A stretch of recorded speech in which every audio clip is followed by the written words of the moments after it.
Ассалаумағалейкум қазақ елі, ассалаумағалейкум ұлтшылдар. Қазақ ұлтшылдар осы наурыз айдың аяғында Түркияда бас қосамыз.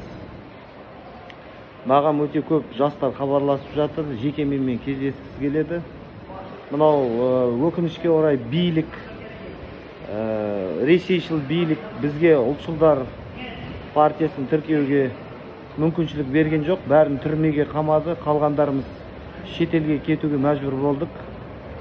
Сіздер білесіздер, мен қазір Түркияда тұрамын, сондықтан былтыр батыстың жігіттері келіп кетті, Алматының жігіттері келіп кетті.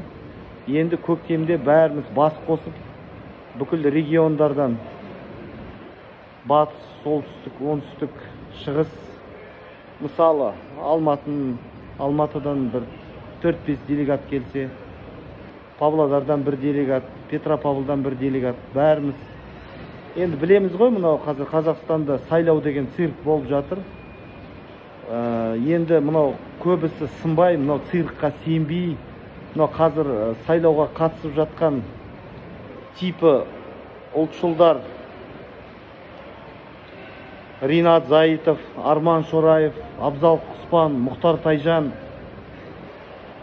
олар осы режимге сеніп, қанды қаңтарда қазақ халқына оқ атуға бұйрық берген террористің үкіметіне барып, бірдемесе өзгертпекші.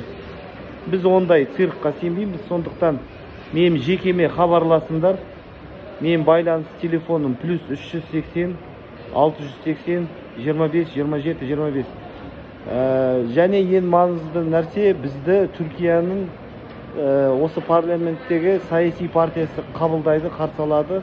Бәрі официальны, керемет. Бұл мынау алаш қайраткерлерінен кейін бірінші қазақ ұлтшылдары Түркияның ұлтшылдар партиясының кездесу болады. Сондықтан кім келгісі келеді, маған жекеме хабарласыңдар, сөйлесейік, талқылайық. Жасасын Қазақстан.